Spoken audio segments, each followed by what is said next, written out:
What's up, my YouTube plant family? What does overwatering look like?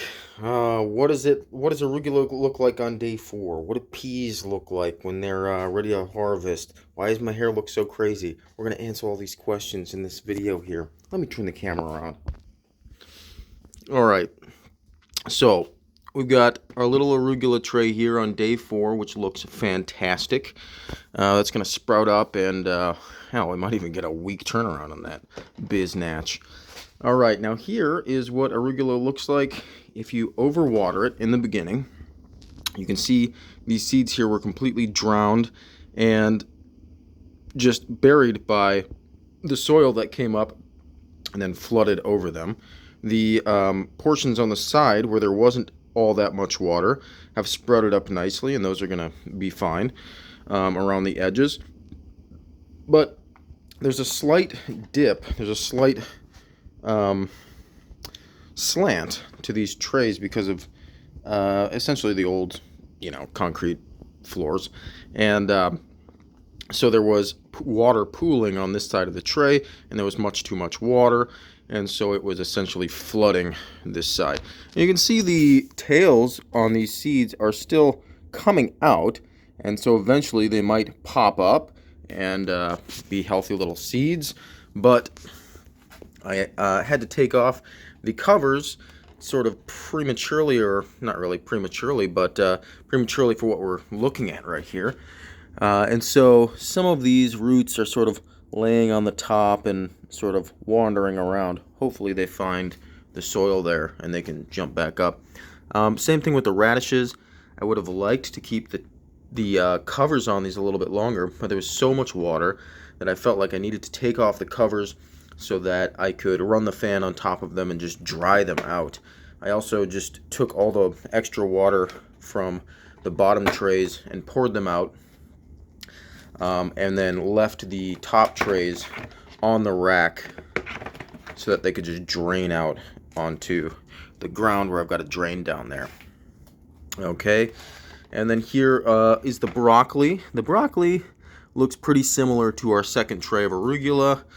Pretty much the same thing, just over flooding, and the little plants got drowned. Unfortunately, a lot of them are still going to survive and look good and be harvestable, but and maybe the majority of them even.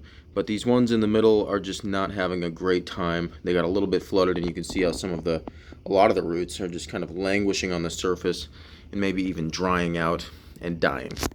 So we're not going to get the greatest harvest here.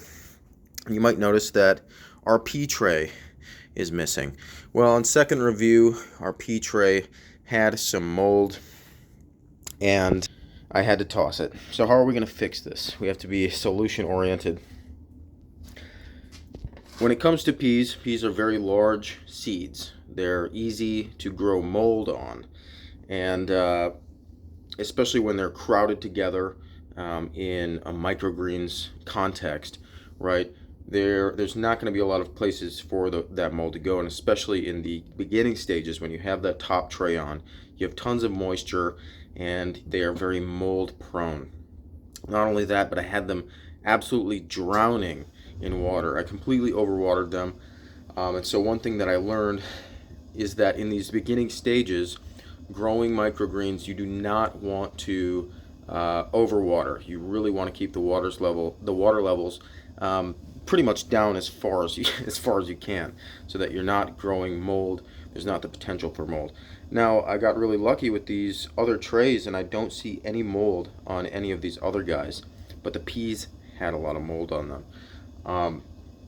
So one thing that we can do that I know other people do is we can get some food grade hydrogen peroxide. We can soak the seeds in some hydrogen peroxide, or we can spray them down with a hydrogen peroxide solution with one of these bottles. In the future, I'm going to be getting some food grade hydrogen peroxide and spraying down the trays after every single run. Right now I'm just scrubbing them in the sink, which is not very time friendly. So order some food grade hydrogen peroxide, get another spray bottle, and create a solution spray down the trays, spray down the seeds, and I'll be going through some different methods that we can do that in the future. So peas, mold prone.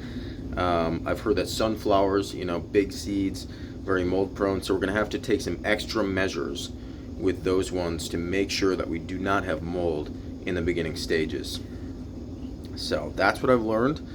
I'm going to have to order some food grade hydrogen peroxide. We'll see what we get. In the meantime, I'm thinking I'm going to start another tray of something. The timing is going to be a little bit off because I started these guys on the 25th, so this is day 4. And so the next tray is going to be 4 days behind. I'm not sure if I want to do that. Maybe I want to keep all the trays going at the same time, but who knows? Maybe staggering them would actually be a good idea in the end, because when I'm harvesting one, I'll be halfway through the next harvest, and then I'll be able to harvest another one. So if it's going to be about a 2-week cycle, I could start the first set of trays 1 week, and the next set of trays the next week, and then I'll have a harvest every week. I'm thinking that might be what I'm going to do in the future here, so that I can get, when I do have this at scale and I've got the process down, I'll be able to get a delivery out every week to my subscriber base, to the restaurants, to the farmers markets. And springtime is coming up very quickly, so I am sort of anticipating that this year I'm not going to get as many sales out at the farmers markets and everything, because I just do not have enough equipment right now. I'm just not set up for it. I'm looking around in this basement. I could probably fit 1, 2, 3 racks right there. If I get rid of this table, I could probably put another 2 right there, so probably get 5 racks. Let's go over to this side. I could probably fit one over here, that's 6. Maybe one under the steps, that's 7. One over here by where these washer and dryer are, 8. Another one over here, 9. So let's round it up to 10, because I could probably squeeze another one in here somewhere, maybe back by this little alcove behind the fan. So if we had 10 going, and these are basically half racks because we don't have a very high basement here. We can't do a full 82-inch rack. 10 racks with the potential for 3 levels each. Okay, so that's essentially 30 levels, 30 shelves. If I design some little sticks or something to go into here to hang lights on the top, so we can get some light on the top rack. 3 shelves for 10 racks. That's 30 shelves. Each can hold 4 trays. Each tray could potentially net, $20 per tray. We could be, and let's say that we're doing it every, we're staggering our racks. So we're doing 5 racks 1 week, and then the next week we're starting another 5 racks, right? And so we're staggering our harvests. We could be potentially making what's 20 times 30, oh man, I'm bad at math. $600 every 2 weeks, right? Is my math right on that? Okay, yeah. $600 every 2 weeks. I feel like it should be more than that. 30 shelves. Oh yeah. So 30. So it'd actually be 4 times that. So about we could be potentially making $2,400 every 2 weeks. So about $1,200 every week. Hopefully, that's what I'm hoping for this space, for this basement. My goal is to eventually build up a subscriber base. This is pretty much a 2-year, 3-year plan at this point. as far as I can see, I've been building, I built a business model. I haven't quite built the business plan yet, but my little foresight of the business plan is it's going to take about 2 to 3 years to set this space up, which is, I mean, I'm kind of giving it a little bit of cushion here. You know, I want to get this done. I want to get this done in like 2 years max, but I'm giving myself a little bit of cushion, 2, 3, years until I've got this space totally built out and at full production, potentially making $1,200 a week. So that's, $4,800 a month.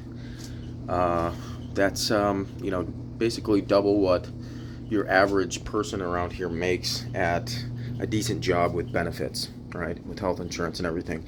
That would be very, very nice. If I could swing that and hold a a full-time job, I would be netting over $6,000 a month, which would be a nice little pretty sum for myself. I know a construction guy who lives down in the corner who makes $6,000 a week. But hey, can't all be in construction. I want to be a farmer. I want to grow plants. It's sort of my calling in life, I feel like, and it makes me happy. I love seeing plants grow. It keeps me out of trouble. What can I say? And so anyway, that's the plan right now. So we've got these 4 trays going right now. We've got to build out another tray.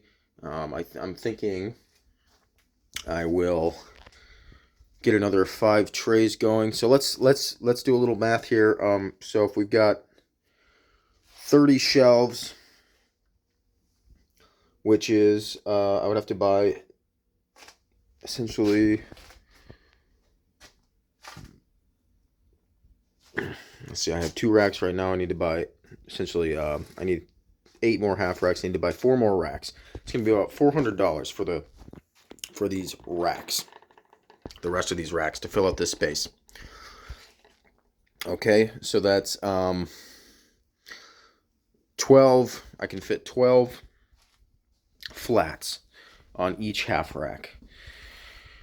Okay, so that would be 12 at $10 a flat. That's about $120. $10 a flat is about $120 a rack. And so that's what I'm really going to be spending the most money on is, gosh dang, polypropylene flats, right? These things.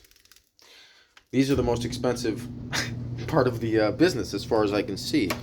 And the reason they're so expensive, $10 a gosh darn flat, is because these are made out of polypropylene. They're not this easily breakable plastic. These are thick, bendable plastic that you can use forever, right? Years and years. So I'm not spending 50 cents on a little piece of thin plastic that's going to break after one use, after one season. And in the long term, hopefully that's going to actually save some money. I don't know what it actually costs. Probably a couple dollars actually for just one of those raggedy ass, disposable flats. So we've got permanent flats that we're buying for $10 each at $120 for 12 of them for a half rack. Let's just say $100, for a half rack, just to make the math easy, and maybe we'll buy in bulk, so maybe we'll get a good deal on them. For 10 racks, that's gonna be $1,000. Ugh. I'm gonna have to eat that. Cost.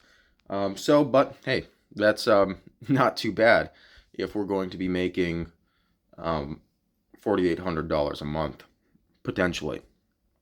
So what I'm doing right now is I'm going through a couple of iterations, maybe more than a couple, we'll see, until I get this process down pat and I can go through a cycle of growing these microgreens without wasting a whole lot, without having too many mistakes. If I can hit it at 99%, 100%, healthy, microgreens without mold, without all these problems and everything, every week, then I will be able to scale it up without wasting a lot of soil, seeds, and time.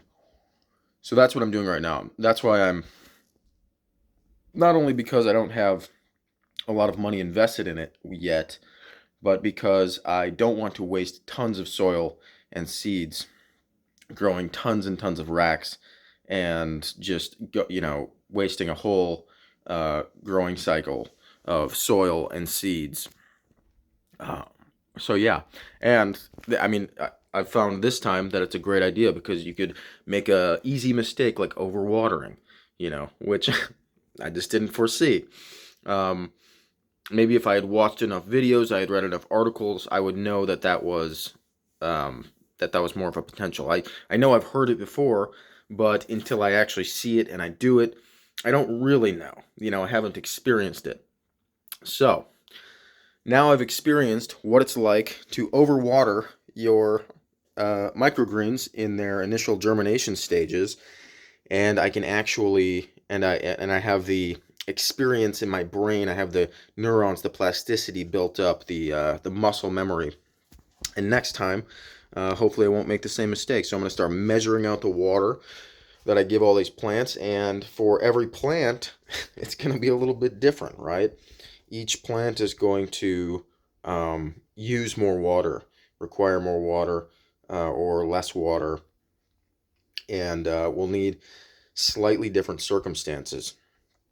So these three species that I'm growing right now, the radishes, the arugula, the broccoli, those are going to be the ones that I have the most experience with and that I'm going to scale up sooner, right? So I'm going to scale those up first because I will know how to grow them the best first.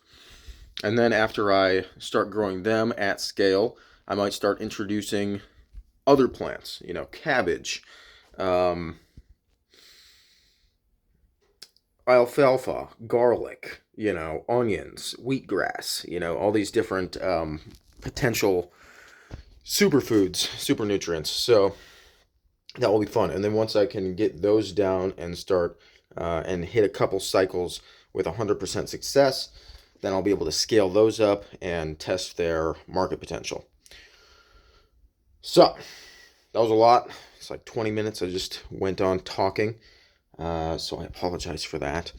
Let's take a little detour here and check on our plugs. So this isn't part of the Microgreens quest, but this is a little side quest. I'm playing Oblivion Remastered right now, so I'm thinking in side quests. All right. So we don't really have much germination here, it looks like. In our first tray, we do have our onions popping up, which is nice in this plug. But everything else, it is day 4, and we don't have much of anything, it looks like. Maybe back there we've got some beans coming out. But this first tray, it's been hitting the fan first, and so it's been drying out pretty fast, it looks like. And that's fine because we've got some big seeds in this one. We've got beans and squash. So those are big seeds. We want them to be nice and dry at some point, and then we can water them and get them moist, and then we'll let them dry out again. We're going to check them every day just to make sure that their moisture levels are perfect. These ones, okay, as you can see, we had this cover on top holding these bags on, and that is where it's the most moist. And let's see, do we have anything popping out? I don't really see any germination. Oh, you know what? We've got some germination on the cukes. You see that little tail popping out? Okay, so we'll have some cukes if we can do this successfully. I see another one popping out there, so the cukes have started to germinate. That's a good sign. And thought I saw a little pepper tail coming out, but maybe not. I'm gonna knock this little pepper down a little bit. There we go. So I'll be protected with some. Oh, I see a little pepper tail in there. I think. Yep, a little nub popping out. Pop that down there. So these ones on the outside here are they're going to be a little bit less protected from the wind of the fan. Oh, looks like a bag dropped. Put that bag up here. Okay, so yeah, not the greatest setup here. You know, we're definitely winging it. We've got some shopping bags that I'm using as a moisture cover here. But hey, you know, we're not trust fund babies. We're not rich. We're just winging it. So we're working with what we got. So let's peel this other section off here on this other tray. I'm going to zoom out a little bit so you can see everything. Let's see. There we go. And let's see what we have here. Have any germination? Oh, hopefully that's not mold growing right there. Oh boy. Maybe we will. I think that might be mold. Okay, yeah, we got some mold here. So we're gonna take this out here. Oh boy, yeah, look at all that excess water. Okay. So, see any more mold? Oh god. That is disappointing. Okay. Well, let's take off that excess water. We will drain that out. Take this off. We'll look at this a little bit more closely and make sure that there's no other mold. This plug system here has mold. We're just gonna take that out. Yeah, look at all that excess water. That's not good. So that's where our mold problem's coming from. Is all this dang excess water. So let's drain that off. We'll give these guys a little bit more space. These guys are also developing a little bit of mold. Ah, jeez. All right. Well, that sucks. That's a lot. That's a lot of waste. But yeah, we'll drain that out and keep trying, I guess. So let's take that, toss them in there. Oh well. What did I pay for a 5 stack of those? $7? Oh. Oh well. Okay. So, let's see. Is that mold? No.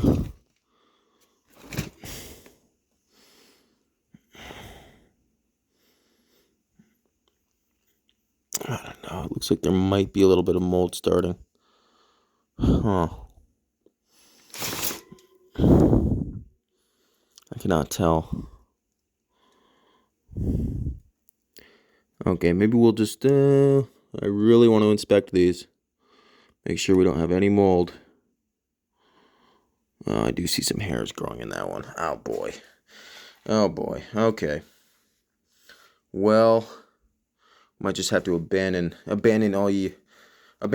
all ye who enter here. So, I see there's one of these plug runs that doesn't seem to have mold. I don't see any mold in this one. So we'll just dump this other one.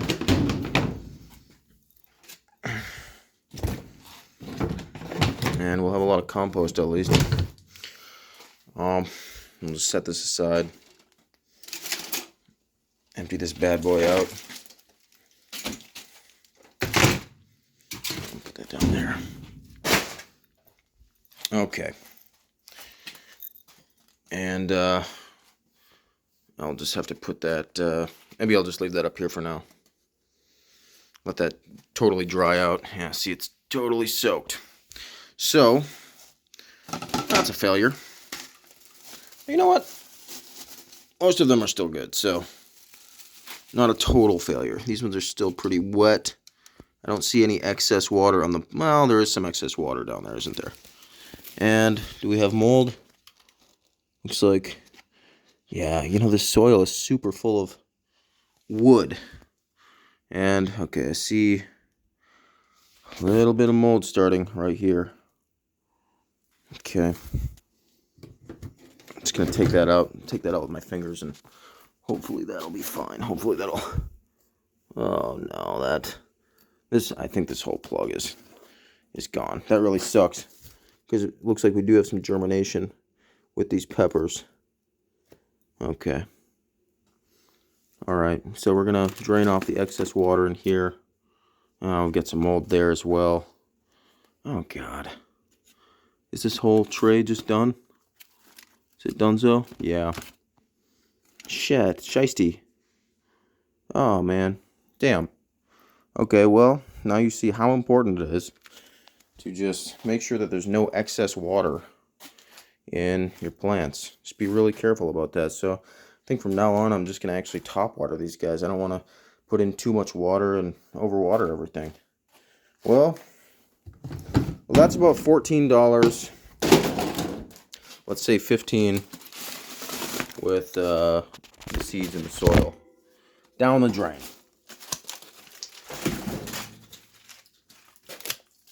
But that's okay, because we still have, let's see, is there mold? Yeah, there's mold. Okay. We still have these other 2 trays, about 100 plugs.